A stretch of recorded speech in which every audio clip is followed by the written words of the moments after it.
ونعوذ بالله من شرور أنفسنا ومن سيئات أعمالنا من يهده الله فلا مضل له ومن يضلل فلا هادي له وأشهد أن لا إله إلا الله وحده لا شريك له وأشهد أن محمدا عبده ورسوله قال الله سبحانه وتعالى أعوذ بالله من الشيطان الرجيم بسم الله الرحمن الرحيم والسابقون الأولون من المهاجرين والأنصار والذين اتبعوهم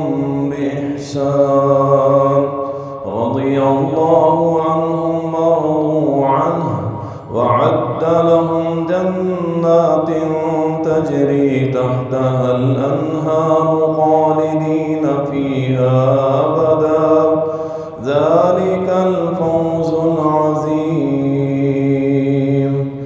اللهم صل على محمد وعلى آل محمد كما صليت على إبراهيم وعلى آل إبراهيم إنك حميد مجيد اللهم بارك على محمد وعلى آل محمد كما باركت على إبراهيم وعلى آل إبراهيم إنك حميد مجيد تعریفات اللہ سبحانہ و تعالی کے لیے، درود و سلام سید المرسلین، شافی محشر، ساقی کوثر، امام المجاہدین جناب محمد الرسول اللہ صلی اللہ علیہ وسلم پر بے شمار رحمتیں ہوں، صحابہ کرام رضوان اللہ علیہم اجمعین پر۔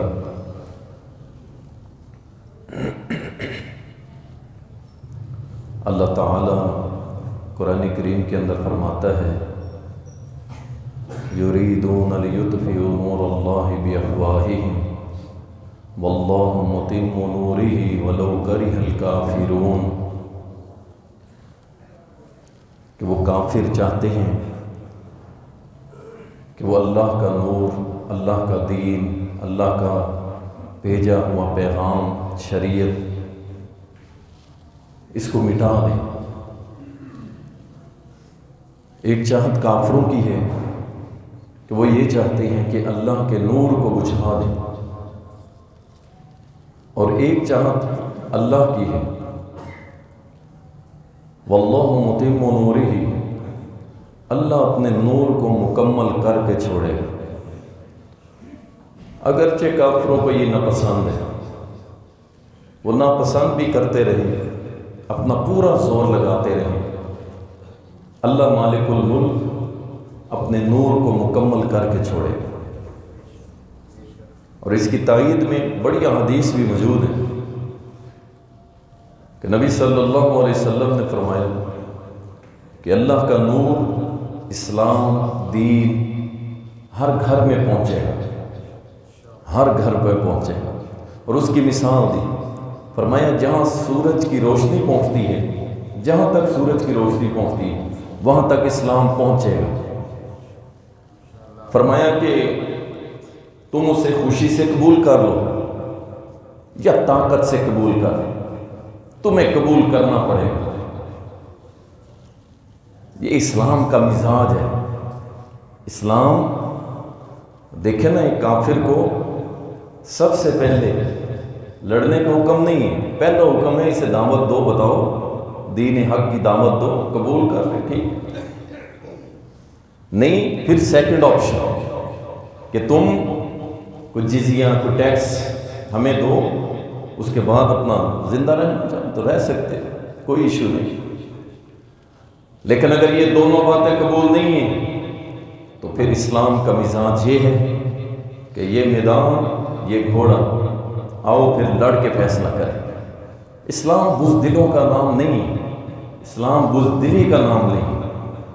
یہ ایمیں جو پھر رہے ہیں نا، یہ منہ اٹھا کے اپنے آپ کے اوپر پتہ نہیں دلیری کی موریں لگا کے، اسلام ایسے نہیں ہے۔ اس کا مزاج، اسلام کا مزاج کیا ہے؟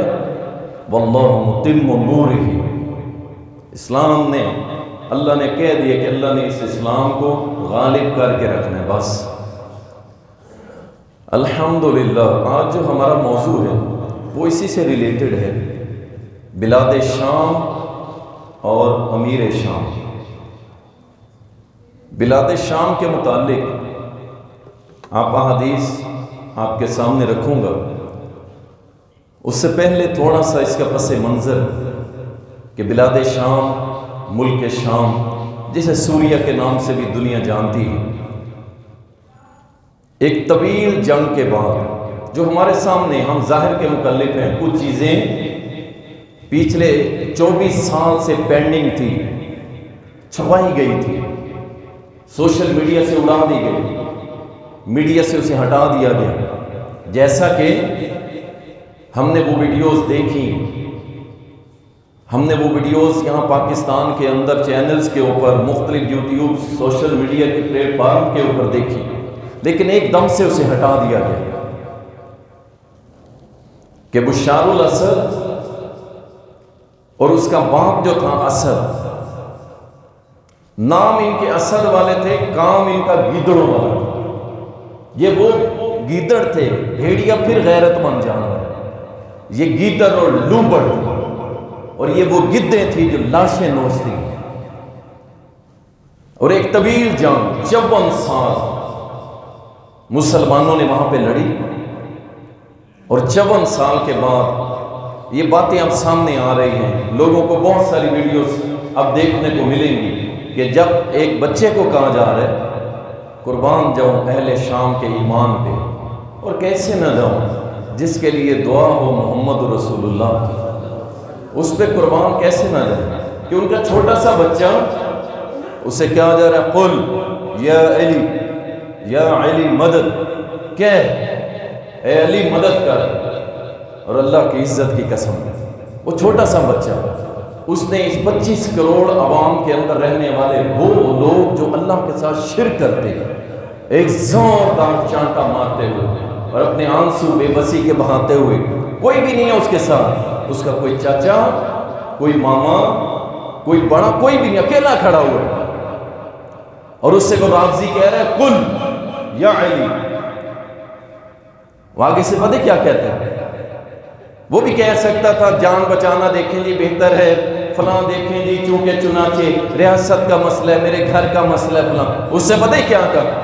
اس نے واللہ لا استطیع، اللہ کی قسم میں اس کی طاقت نہیں رکھتا، میں نہیں کہوں گا، میں نہیں کہوں گا یا علی مدد۔ ہزاروں مسلمانوں کو عمر نام کی وجہ سے شہید کیا گیا، ہزاروں مسلمانوں کو ابو بکر کا نام رکھنے کی وجہ سے شہید کیا گیا، ہزاروں مسلمانوں کو عثمان نام رکھنے کی وجہ سے شہید کیا گیا، ہزاروں مسلمانوں کو عائشہ اور حفصہ نام رکھنے پہ شہید کیا گیا۔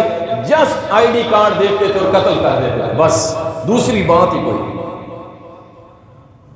اتنا بڑا قتل عام، اور پھر اس بشار الاسد، وہ بھگوڑا، وہ $بلین لے کے بھاگنے والا بدبخت، وہ پتہ کیا کہتا تھا؟ وہ کہتا تھا پڑھو لا الہ الا بشار الاسد۔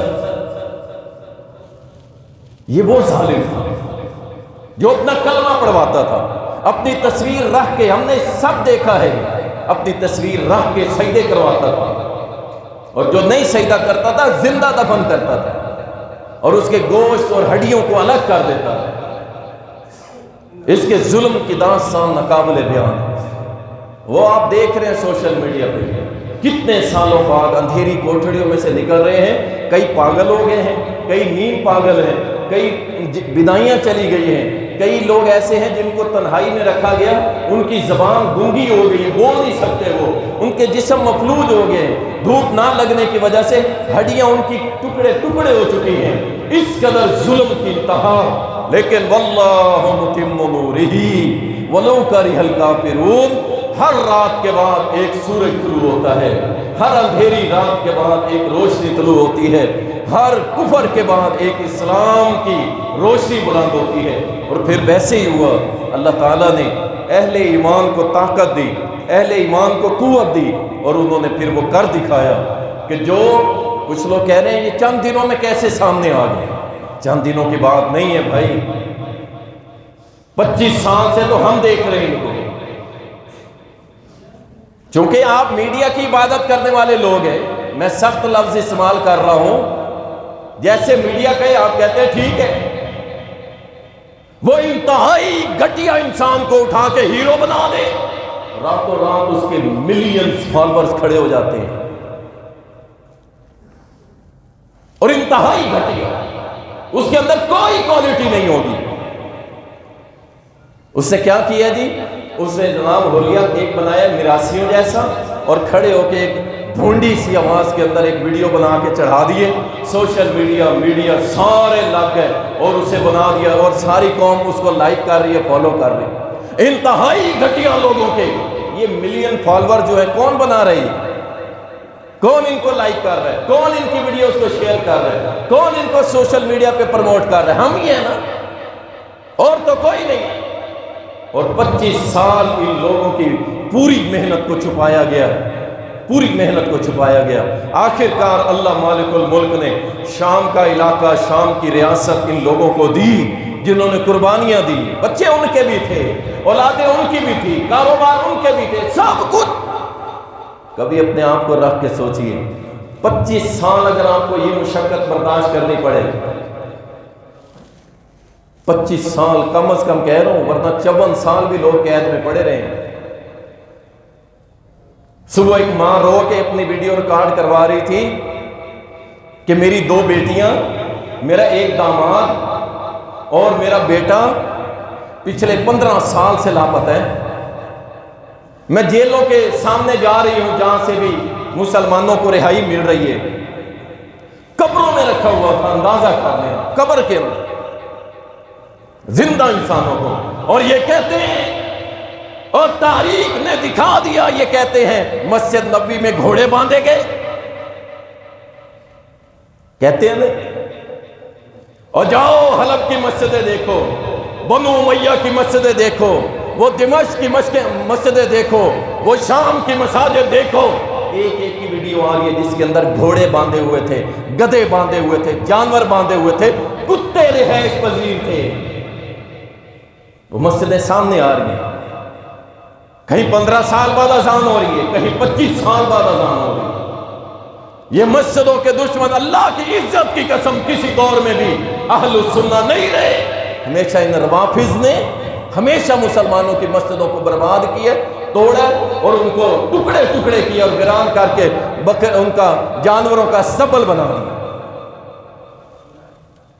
سب سے پہلا کام آپ دیکھ لیں، وہ مسجد کہ جس کے بارے میں محمد رسول اللہ صلی اللہ علیہ وسلم نے فرمایا تھا، دمشق کے اندر ایک مسجد کا مینار ہے جس کے قریب عیسیٰ علیہ السلام کا نزول ہوگا، وہ بھی کل اللہ کی توفیق سے خالی کروا کے وہاں پہ اللہ اکبر کی صدائیں بلند ہو رہی ہیں۔ الحمدللہ۔ شام بڑی ہی پیاری سرزمین، اللہ اکبر۔ رسول اللہ صلی اللہ علیہ وسلم نے فرمایا، کون سا شام؟ آپ صلی اللہ علیہ وسلم نے فرمایا، اللہم بارک لنا فی شامنا وفی یمننا۔ صحیح بخاری اور مسلم میں آتا ہے، اللہ ہمارے شام میں برکت دے، اللہ ہمارے یمن میں برکت دے۔ ایک شخص نے کہا، اللہ کے نبی ہمارے نجد کے لیے دعا کریں، عراق کا شہر ہے نجد کے لیے دعا کر دیں۔ آپ نے اس کی طرف ذرا غصے والی نگاہوں سے دیکھ کے فرمایا، اللہم بارک لنا فی شامنا وفی یمننا۔ آپ نے دعا ہی نہ کی، آپ نے فرمایا نہیں، اللہ میرے شام میں برکت دے، اللہ میرے یمن میں برکت دے۔ وہ ملک شام جس کے بارے میں مدینہ میں بیٹھ کے میرے محمد دعائیں کرے، اللہ میرے شام میں برکت دے، اللہ میرے یمن میں برکت دے۔ اور انشاءاللہ یمن کے حوثی وہ اس سے بڑے ظالم ہیں، اس سے بڑے ظالم ہیں۔ وہ تو بیت اللہ کو گرانے کے در پہ ہے، اور انشاءاللہ ان کا بھی نمبر لگے گا انشاءاللہ۔ یہ بات چل نکلی ہے تو بڑی دور تک جائے گی۔ وہ حوثی 2016 میں مجھے یاد ہے کہ بیت اللہ کے اندر کھڑا ہوا تھا، طواف کر رہا تھا، اور جب باہر نکلا تو مجھے بتایا گیا کہ طائف کے اندر 6 میزائل آٹومیٹک سسٹم کے تحت گرا لیے گئے ہیں۔ جو 6 میزائل مارے گئے تھے کہاں سے؟ یمن سے حوثیوں نے مارے تھے۔ کہاں پہ؟ بیت اللہ کے اوپر۔ اللہ اکبر۔ بیت اللہ کو بھی نہیں معاف کرتے، کسی کو معاف نہیں کرتے۔ یہ اپنے علاوہ دنیا میں کسی کو اچھا جانتے ہی نہیں ہے۔ وہ یہود والی خصلت، وہ کہتے ہیں ہم ہی دنیا میں سب کچھ ہے اور کوئی کچھ نہیں۔ بلاد شام کو اللہ نے ان کی غلاظت سے پاک کرنا شروع کر دیا، اور انشاءاللہ ان قریب اللہ کے حکم سے بلاد شام، ملک شام، ان کی گندگی، نحوست، غلاظت، کفریت، سب سے اللہ اس کو پاک کر دے گا۔ کیوں؟ محمد الرسول اللہ صلی اللہ علیہ وسلم نے فرمایا بلاد شام، ملک شام ایسا ہے جہاں ہر وقت اللہ کے فرشتے اپنے پر بچھائے رہتے ہیں، ہر وقت اللہ کے فرشتے پر بچھاتے ہیں۔ وہ سرزمین جہاں پہ ملائکہ اترے، وہ سرزمین جہاں پہ ہجرت کر کے ابراہیم علیہ السلام جاتے ہیں، وہ سرزمین۔ رسول اللہ صلی اللہ علیہ وسلم نے فرمایا، امام طبرانی اس حدیث کو لائے ہیں، فرمایا نبی صلی اللہ علیہ وسلم نے فرمایا کہ شام کو لازم پکڑو، علیکم الشام، شام کو لازم پکڑو۔ وجہ نبی صلی اللہ علیہ وسلم نے فرمایا سنو، شام، فرمایا شام کو لازم پکڑنا۔ کیوں اللہ کے نبی؟ فرمایا پوری دنیا میں سب سے زیادہ محبوب بندے جو اللہ کو ہے وہ شام میں رہتے ہیں۔ اللہ اکبر۔ مدینہ کہہ سکتے تھے، مکہ کہہ سکتے تھے، لیکن شام کی فضیلت بتاتے ہوئے فرمایا کیوں پہ یہاں پہ اللہ کے بہترین بندے جو رہتے ہیں وہ شام میں رہتے ہیں۔ شام کو لازم پکڑ لو، شام کو نہ چھوڑنا۔ اور فتنوں کے دور میں اگر تمہیں گٹھنوں کے بل چل کے بھی جانا پڑے تو شام چلے جانا، شام کی طرف چلے جانا۔ اللہ اکبر۔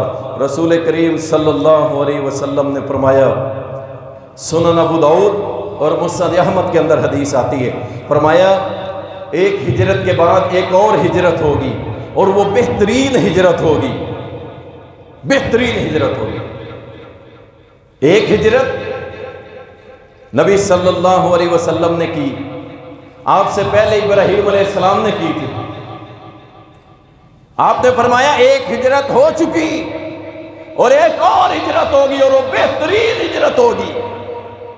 نبی صلی اللہ علیہ وسلم سے عرض کی صحابہ نے، اللہ کے نبی وہ کس ملک کی طرف ہوگی، کدھر ہوگی؟ فرمایا شام کی طرف ہوگی۔ پوری دنیا کے مسلمان سمٹ کے شام آئیں گے، شام کے اندر جائیں گے، اور یہ وقت آنے والا ہے جب بھی اللہ نے حکم دیا، اللہ کو منظور ہوا، علامات پوری ہو گئی، وقت متعین جو ہے پورا ہو گیا، اللہ کے حکم سے ساری امت نے اکٹھا ہونا ہے جا کے شام کی طرف۔ اور رسول اللہ صلی اللہ علیہ وسلم نے فرمایا، صحیح بخاری اور صحیح مسلم کے اندر آتا ہے، فرمایا میری امت کا ایک گروہ ہمیشہ حق پہ قائم رہے گا۔ حدیث تو سنی ہوئی ہے نا آپ نے، آج اس کا دوسرا حصہ بھی کامل سن لیجیے۔ نبی صلی اللہ علیہ وسلم نے فرمایا میری امت کا ایک گروہ ہمیشہ حق پہ قائم رہے گا، اور ساتھ ہی نبی صلی اللہ علیہ وسلم نے فرمایا کہ کوئی اس کو نقصان پہنچانے والا نقصان نہیں پہنچا سکے گا، اور کوئی اس کو چھوڑنے والا بھی اس کا کچھ بگاڑ نہیں سکے گا، وہ حق پہ قائم ہوگا گروہ۔ صحابہ نے سوال کیا، اللہ کے نبی صلی اللہ علیہ وسلم یہ گروہ کہاں پہ ملے گا، کہاں پہ ملے گا، یہ حق والوں کا گروہ کہاں پہ ملے گا؟ تو رسول اللہ صلی اللہ علیہ وسلم نے فرمایا یہ حق والوں کا گروہ تمہیں ملک شام کے اندر ملے گا، یہ ملک شام کے اندر تمہیں حق والے ملیں گے۔ اور ایک حدیث میں آتا ہے بیت المقدس اس کے دائیں بائیں، اور شام کے اندر تمہیں حق والوں کا گروہ ملے گا۔ ان کو نہ چھوڑنا، ان کو چھوڑنے والے اس کا کوئی نقصان نہیں کر سکیں گے۔ اور تنظیمیں ٹوٹ جاتی ہیں، جماعتیں ٹوٹ جاتی ہیں لوگ چھوڑنے کی وجہ سے، ادارے ٹوٹ جاتے ہیں، بزنس فلاپ ہو جاتے ہیں لوگ چھوڑنے کی وجہ سے، لیکن نبی علیہ السلام نے فرمایا یہ حق والا گروہ کسی کے چھوڑنے سے بھی نہیں ٹوٹے گا، کسی کے نقصان پہنچانے سے اسے کوئی نقصان نہیں ہوگا، اور جب بھی موقع ملے ان کے ساتھ مل جانا۔ تو عرض کی اللہ کے نبی یہ کہاں ملے گا؟ فرمایا شام میں، شام کے اندر ملے گا۔ اللہ اکبر۔ رسول اللہ صلی اللہ علیہ وسلم نے فرمایا، صحیح بخاری اور صحیح مسلم کے اندر ہے،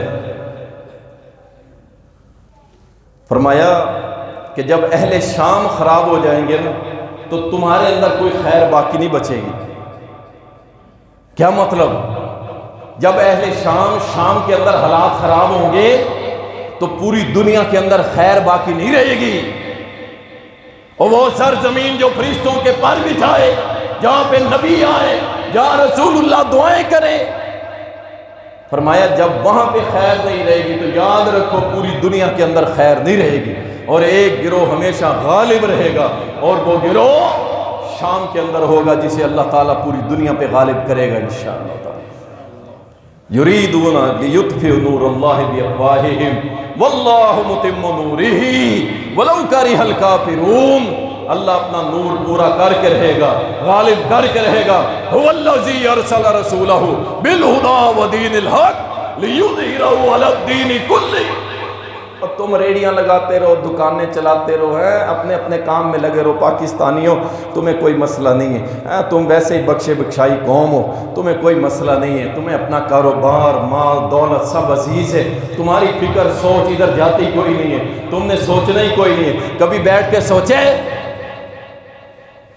اور صحابہ کی اولادوں کے بارے میں جا کے دیکھو، بیت اللہ میں بیٹھے ہیں، 15 سال 14 سال 15 سال 13 سال کے جوان ہیں، آپس میں بیٹھے ہیں صحابہ کی اولادیں، اور آپس میں مشورہ کر رہے ہیں تو کیا بنے گا؟ کہتا ہے میں اہل حجاز کا گورنر بنوں گا۔ تو کیا بنے گا؟ میں عراق شام یمن کا سربراہ بنوں گا۔ تو کیا بنے گا؟ وہ کہتا ہے تم تو 2 3 ریاستوں پہ خوش ہو گئے ہو، میری خواہش ہے میں پوری دنیا کا حکمران بنوں۔ ان کی میٹنگیں یہ ہوتی تھی، ان بچوں کی سوچیں یہ ہوتی تھی، ان نوجوانوں کی سوچیں یہ ہوتی تھی، اور ہماری سوچیں آئی فون 15 پرو میکس اور ایک لگژری گاڑی اور ایک بنگلہ، اور میری آئی فون ایپل والی واچ ہونی چاہیے، اور میرے سوٹڈ بوٹڈ، اور بس یہ ہماری سوچیں، ہمارے نوجوانوں کی سوچیں۔ ایک نوجوان نے مجھے میسج کیا، کہتا ہے جی مولوی بننے کو دل بڑا کرتا ہے، لیکن جب ان کی تنخواہ دیکھتا ہوں 8-10 ہزار پھر پیچھے ہٹ جاتا ہوں۔ اور اس کے قصوروار کون ہے؟ میں اور آپ لوگ ہیں،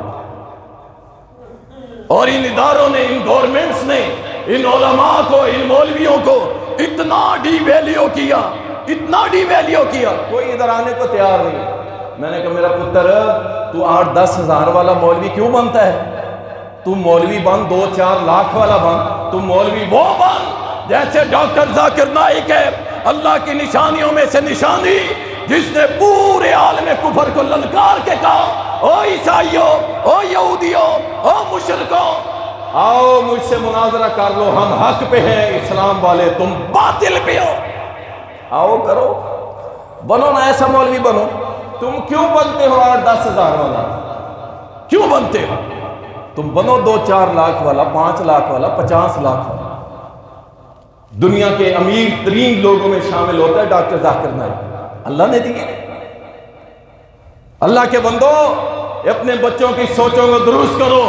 آپ نے جو یہ پکڑ رکھا ہے نا طریقہ کار، میرا بچہ اچھے سکول میں جائے گا، آفیسر بنے گا، CSS کرے گا، MPhil کرے گا، فلاں کرے گا، فلاں کرے گا، پھر پیسے کمائے گا۔ آپ کو کس نے کہا؟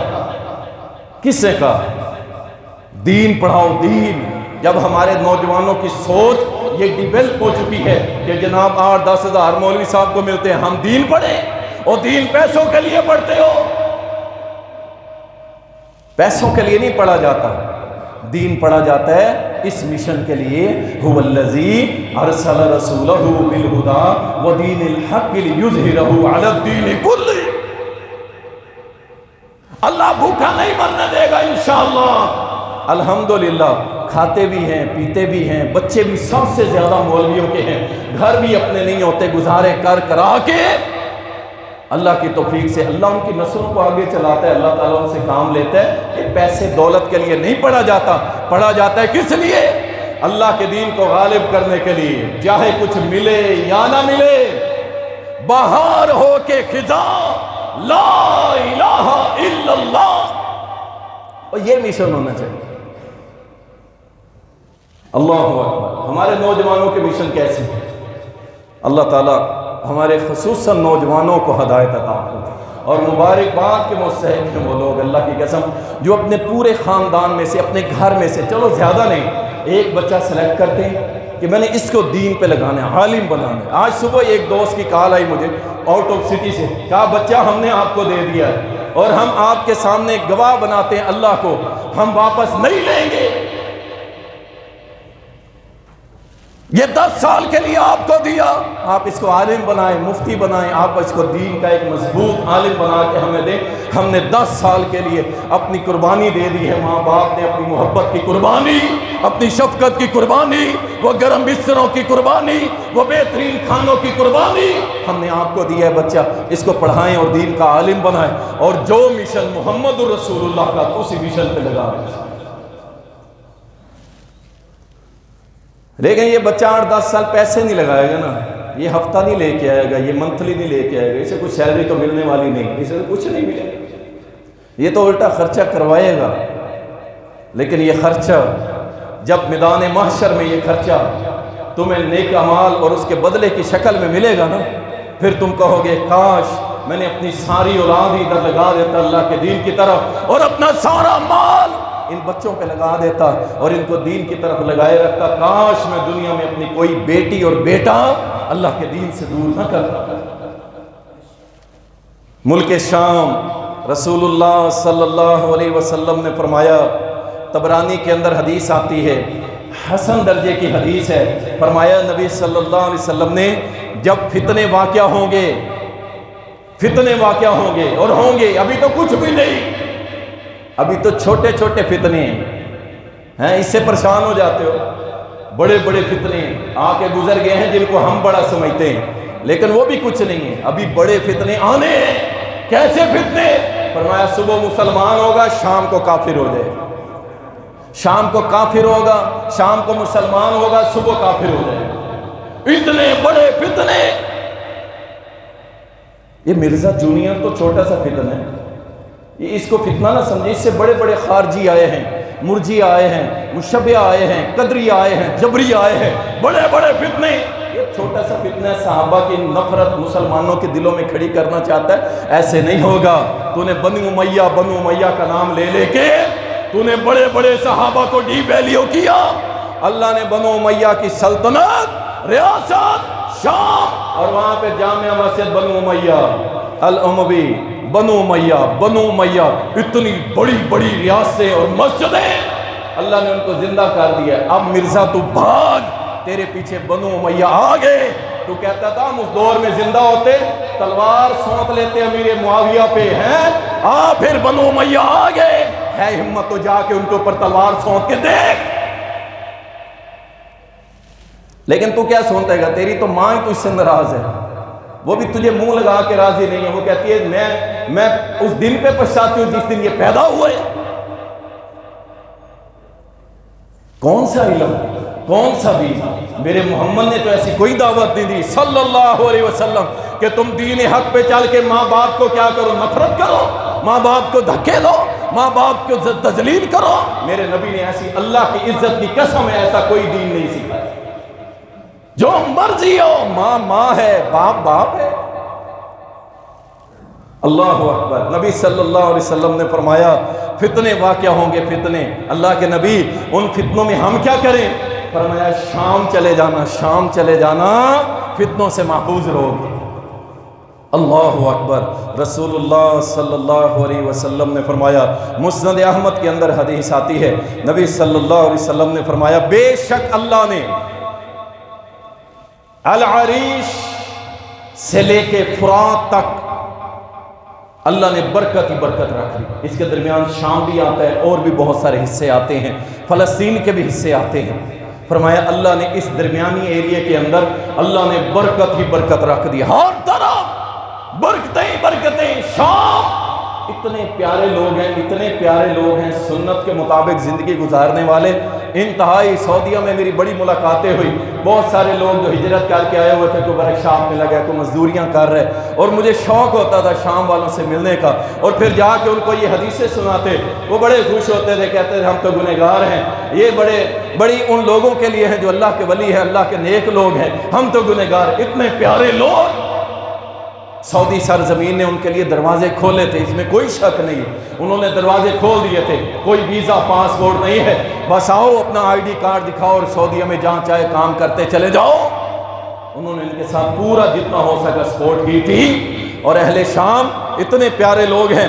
رسول اللہ صلی اللہ علیہ وسلم نے فرمایا,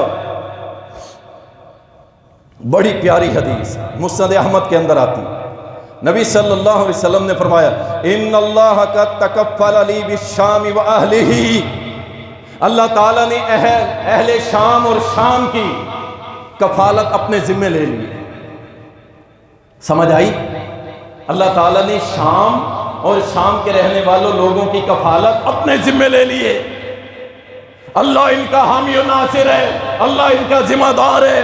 آپ کہیں گے پھر اتنے سال مشقتوں میں کیوں گزارے؟ سن لو, ایک شخص نے آ کے کہا تھا, اللہ کے نبی صلی اللہ علیہ وسلم, میں اللہ سے محبت کرتا ہوں اور اس کے بعد آپ سے بھی محبت کرتا ہوں. تو نبی صلی اللہ علیہ وسلم نے فرمایا, پھر آزمائشوں کے لیے, فقیری کے لیے تیار ہو جا.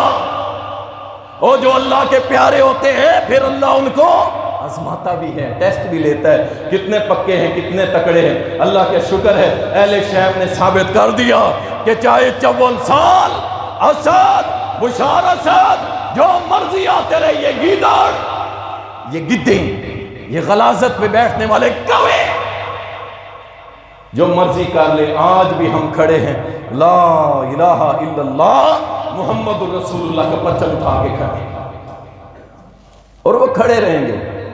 میں نے دیکھا ہے نا, ان کے جگر میں گرمی ہے, ان کے جگر میں دم ہے, ان کے دل بڑے مضبوط ہے, ان کی سوچیں بڑی پاک اور طویل ہیں. وہ لبنانیوں کی طرح ڈانسر نہیں ہیں. ارد گرد کے جتنے علاقے ہیں ان کے اندر بہت سارے معاملات ڈسٹرب بھی ہیں, لیکن اہل شام آپ کو ایسے نہیں ملیں گے. اہل شام ہمیشہ آپ کو مضبوط دل والے, باروب, بہادر, جگر میں گرمی رکھنے والے ملیں گے. اور اہل کفر کے بارے میں ان کا بچہ نفرت سے بھرا ہوا ہے. رسول کریم صلی اللہ علیہ وسلم نے اہل شام کے بارے میں بہت ساری احادیث ہے, اور وہ انبیاء کی سرزمین, وہ بابرکت سرزمین, وہ سرزمین جہاں فرشتے پر بچھائے ہوئے ہیں, وہ محمد رسول اللہ کی دعاؤں والی سرزمین, اور اس کا امیر رسول اللہ صلی اللہ علیہ وسلم کے بعد ایک شخصیت کو بنایا جاتا ہے جو امیر البحر, امیر البر والبحر, امیر الحسن والحسین, کیوں نہ کہوں. اور جتنی دراز زبانیں ان شخصیات پہ ہوتی ہیں, وہ خال المومنین, پوری کائنات کے اہل ایمان کا ماموں. ماموں سے تو بڑی محبت ہوتی ہے. وہ کہتے ہیں نا, ماما, 2 بار ماں کہو تو ماما بنتا ہے. پوری امت کے مومنوں کا ماموں, مومنوں کا, کس کا؟ مومنوں کا, کافروں کا, مومنوں کا ماموں, امیر البر والبحر, امیر الحسن والحسین, سیدنا امیر معاویہ رضی اللہ تعالی عنہ. 20 سال تو اپنا دور حکومت ہے, اور جو ابو بکر صدیق, عمر رضی اللہ تعالیٰ, عثمان غنی رضی اللہ تعالیٰ کے ادوار جو ہیں, ان میں بھی مستقل شام کے اندر رہنے والی شخصیت امیر شام, امیر المومنین, سیدنا امیر معاویہ رضی اللہ تعالیٰ. تم جتنا ان کے خلاف نفرت ڈالو گے, اللہ تعالیٰ, دلوں کا مالک کون ہے جی؟ حدیث میں آتا ہے اللہ سے دعا کیا کرو, یا مقلب القلوب ثبت قلبی علی دینک, یا مصرف القلوب صرف قلبی علی اطاعتک. یہ دعا کیا کرو. کیوں؟ دل اللہ کی انگلیوں کے درمیان ہے، جہاں چاہے اللہ پھیر دے۔ تم جتنی مرضی نفرت کر لو، جیلم میں بیٹھ کے ایک کھڈی کے اندر چھپ گئے، جتنی بات جتنی چاہے محنت کر لو کہ امیر معاویہ کے بارے میں بغض آ جائے، انشاءاللہ تعالی اہل ایمان کے دل میں 1% بھی امیر معاویہ کے بارے میں نفرت آ سکتی نہیں ہے۔ کیوں؟ وہ مومنوں کے ماموں، جو ماموں تسلیم کرے گا انشاءاللہ تعالی وہ ان کے بارے میں زبان نہیں چلائے گا۔ کیوں؟ وہ اپنی زبان میں کہتے ہیں نا، پلو جہاں سے بھی اٹھائیں ننگے خود ہوں گے، ہیں اس طرح کی مثال دیتے ہیں نا۔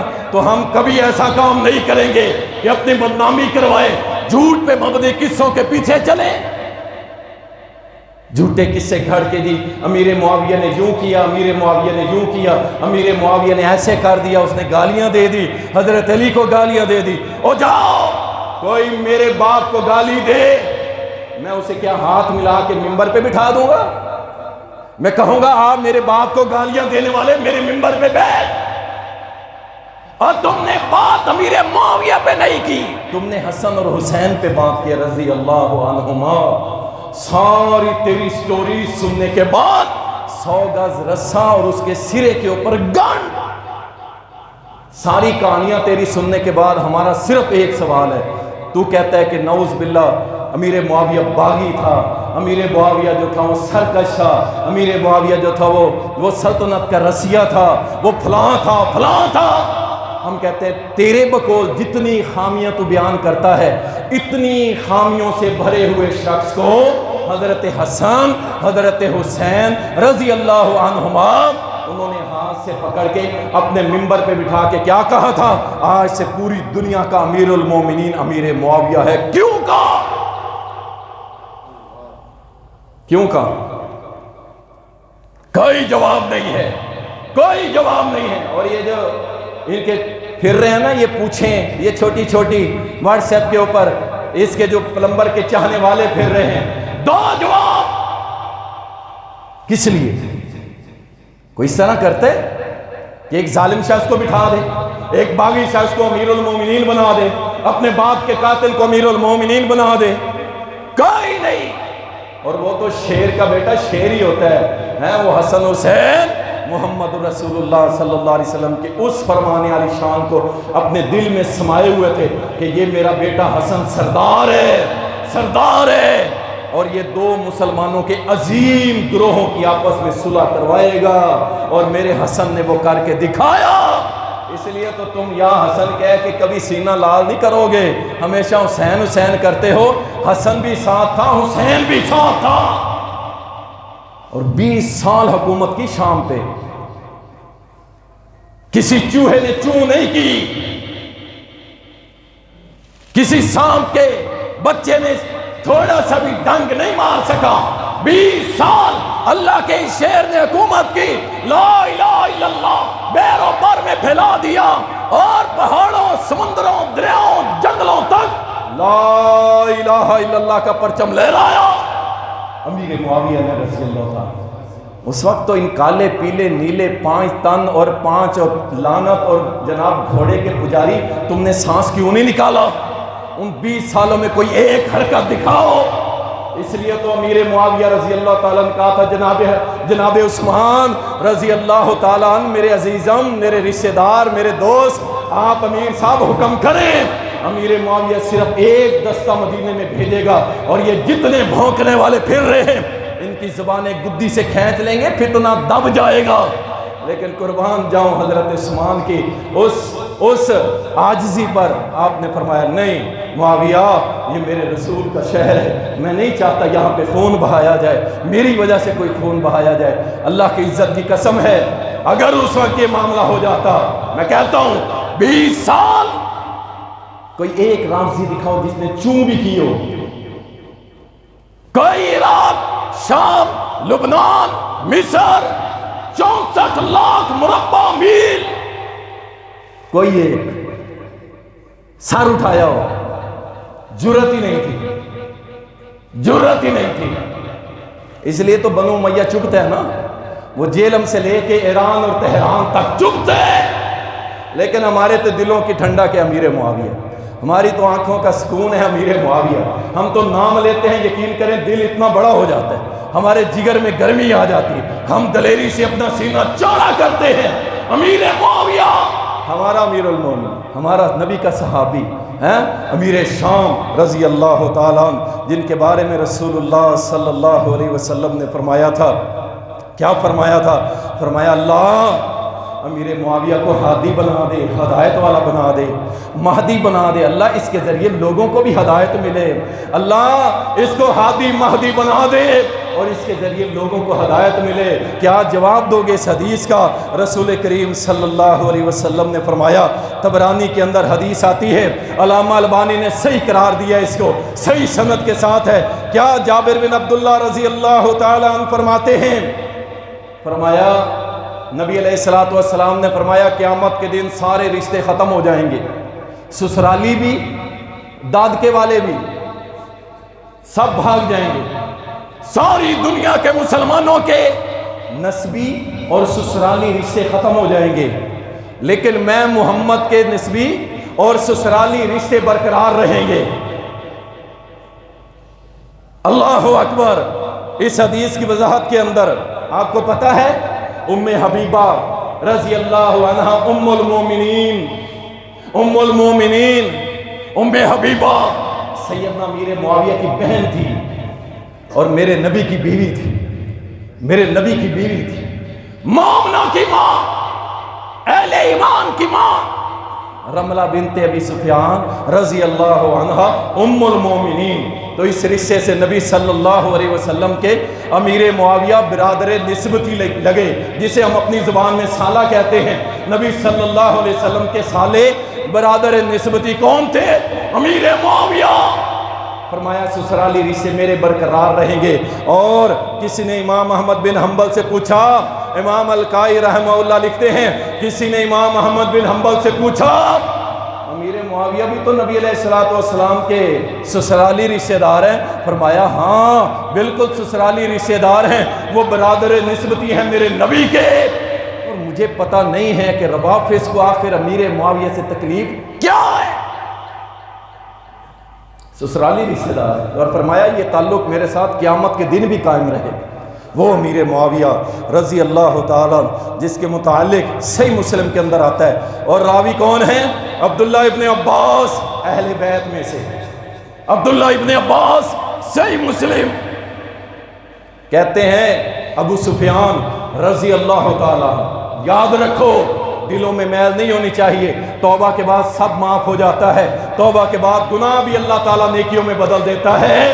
ابو سفیان آیا رسول کریم صلی اللہ علیہ وسلم کے پاس، آ کے عرض کرنے لگا اللہ کے نبی صلی اللہ علیہ وسلم 3 چیزیں مانگتا ہوں مجھے عطا کر دیجئے. آپ نے فرمایا ہاں بتاؤ کیا چاہیے. عرض کی اللہ کے نبی سب سے پہلے میری بیٹی رملہ بنت ابو سفیان، اللہ کے نبی اسے قبول فرما لیجئے، میں آپ کے نکاح میں دینا چاہتا ہوں. آپ کے نکاح میں. آپ نے فرمایا قبول ہے. کس کے حکم سے؟ اور بولو کس کے حکم سے؟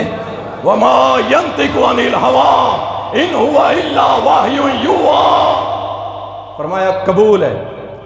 دوسری بات عرض کی اللہ کے نبی صلی اللہ علیہ وسلم بنانا تو میں نے اپنے بڑے بیٹے کو تھا، لیکن وہ نہیں، یہ میرا چھوٹا بیٹا ہے. کیا؟ معاویہ بن ابو سفیان. اللہ کے نبی اس کو کاتب بنا لیجیے، اس کو کاتب بنا لیجیے. آپ نے فرمایا قبول ہے. تیسری بات عرض کی اللہ کے نبی صلی اللہ علیہ وسلم دور جہالت میں کافروں کے ساتھ مل کے مسلمانوں کا بڑا نقصان کیا ہے، بڑے مسلمان شہید کیے ہیں. اللہ کے نبی اب دل روتا ہے، پچھتاتا ہوں اپنے ان کرتوتوں پہ. اللہ کے نبی صلی اللہ علیہ وسلم مجھے کوئی ذمہ داری دے دیں، کوئی ذمہ داری دے دیں تاکہ وہ بدلہ جو میں نے کافروں کے ساتھ مل کے مسلمانوں کو شہید کیا تھا وہ بدلہ لے سکوں سارے کافروں سے. اور یہ وہ ابو سفیان ہے جس نے اللہ کی راہ میں اپنی دونوں آنکھیں نکلوا لی تھی، دونوں آنکھیں شہید کروا لی تھی. وہ ابو سفیان جب تیسری بات کی تو میرے نبی نے فرمایا قبول ہے. اور یہ خبیث شخص پتہ کیا کہتا ہے؟ وہ جیل میں گنڈا کہتا ہے جی یہاں کاتب سے مراد منشی ہے، یعنی تذلیل کرتے ہوئے کہتا ہے یہاں کاتب سے مراد منشی ہے۔ سنو میں بتاتا ہوں کیا ہے، اس جاہل کو اس بات کا علم ہی نہیں ہے کہ امیر معاویہ رضی اللہ تعالیٰ کیا ہیں۔ رسول اللہ صلی اللہ علیہ وسلم کے اہل بیت میں سے عبداللہ ابن عباس سے پوچھے ہیں کہ امیر معاویہ کون سے کاتب تھے۔ عبداللہ ابن عباس بیان کرتے ہیں، امام بہقی دلائل النبوہ کے اندر اور اسی طرح اعلام النبلاء کے اندر عبداللہ ابن عباس رضی اللہ تعالی عنہما بیان کرتے ہیں، کہتے ہیں وَكَانَ يَكْتُبُ الْوَحِيَّ، امیر معاویہ کے بارے میں پوچھا گیا کیا وہ کاتب تھے؟ تو عبداللہ ابن عباس فرماتے ہیں ہاں، امیر معاویہ وحی کو لکھا کرتے تھے۔ اور یہ تذلیل کرتا ہے تاکہ نوجوانوں کے دلوں میں نفرت ڈال سکے۔ ہاں وہ منشی تھا۔ یاد رکھو جو میرے نبی کے صحابہ کی توہین کرتا ہے ان کا بدلہ اللہ خود لے لیتا ہے۔ اور یہ میری بات لکھ لو، صحابہ پہ چلنے والی زبانیں اور بھونکنے والے یہ منہ آپ دیکھو گے، اللہ مجھے بھی زندگی دے، اللہ آپ کو بھی زندگی دے، آپ دیکھیں گے اس کی موت جو اللہ نے لکھی ہے اللہ بہتر جاننے والا ہے، لیکن کوئی پیشین گوئی کوئی ہوتی ہے نا کوئی چیز، تو اس کی موت اتنی گھٹیا اور ذلیل ترین آئے گی کہ یہ شخص بھول جائے گا اور اس کے پیروکار یاد رکھیں گے کہ جیسے مرزا لیٹرین میں گر کے مرا تھا اس کا فالوور کیوں کہتا ہے یہ اسحاق جھالوی کو رحمہ اللہ کیوں کہتا ہے؟ اسحاق جھالوی نے کہا تھا منصب نبوت ختم ہو گئے، اب نبوت کا دعویٰ کوئی نہیں کرے گا، نبی آتے رہیں گے، اس امت میں نبی آتے رہیں گے، اعلان کوئی نہیں کرے گا۔ اور یہ اس کو کہتا ہے رحمت اللہ علیہ، جبکہ عبداللہ ناصر رحمانی فضیلت الشیخ محدث الاسد استاد الاساتذہ علامہ عبداللہ ناصر رحمانی صاحب نے تکفیر کی تھی اسحاق جھالوی فیصل آباد کی کہ وہ کافر اور مرتد ہو کے مرا ہے، اور یہ اس کو کہتا ہے رحمت اللہ علیہ۔ کیوں؟ اس نے ختم نبوت پہ ڈاکہ ڈالا، اس لیے اسے رحمت اللہ علیہ۔ اور بھی بڑے لوگ ہیں جن کو یہ اس کا ایک پکا ٹھکا بڑی داڑھی والا نام مجھے نہیں آتا، اس کا یوٹیوب کے اوپر اس کی ویڈیو پڑی ہے، وہ اس کا رائٹ ہینڈ تھا۔ اس نے کہا فرانس سے قادیانی آئے، اس کے ساتھ میٹنگ کی اور مجھے اس نے کہا تم سائیڈ پہ ہو جاؤ۔ اس میٹنگ میں بڑا پرتکلف کھانے کا اہتمام، ان کو بڑی عزت دی گئی، رسپیکٹ دی گئی۔ کئی گھنٹے میٹنگ کے بعد وہ واپس چلے گئے۔ سوال کرنے والے نے کہا کوئی مڈی شڈی تو دے گئے ہوں گے؟ کہا ظاہری بات ہے اس کے بغیر کہاں اس کا سلسلہ چلتا ہے، بہت دور کی باتیں ہیں، تم ظاہر دیکھتے ہو جی، وہ جی فلاں نمبر بتاتا ہے، جی فلاں حدیث نمبر بتاتا ہے، یہ آج کی بات ہے؟ الحمدللہ پچھلے 25 سال سے آپ کا یہ بھائی اسی منبر پہ کھڑے ہو کے قرآن و سنت بیان کر رہا ہے، اور ہم نے کبھی قبر پرستی کو پیار محبت سے بیان نہیں کیا، کبھی جناب ان لوگ لیکن اچھے الفاظ سے رد کرتے ہیں، تیری طرح زبان نہیں چلاتے، اچھے الفاظ سے رد کرتے ہیں، قرآن پڑھ کے حدیث پڑھ کے ہم رد کرتے ہیں اور کرتے رہیں گے۔ تو کل کا چھوکرا پیدا ہو گیا، تو کہاں سے آ گیا؟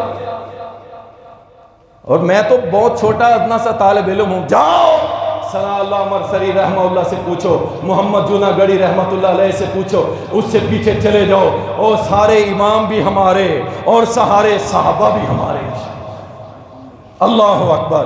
اور امیر معاویہ رضی اللہ تعالی عنہ، وہ امیر معاویہ رضی اللہ تعالیٰ جن کے بارے میں مسند احمد صحیح مسلم جامع ترمذی میں حدیث آتی ہے، ابو سعید خدری رضی اللہ تعالیٰ بیان کرتے ہیں امیر معاویہ ایک دن مسجد میں آئے، کچھ لوگ ذکر کے لیے بیٹھے ہوئے تھے، اکٹھے بیٹھے تھے، کہا کیا کر رہے ہو؟ کہا اللہ کا ذکر کر رہے ہیں۔ کہا قسم اٹھاؤ؟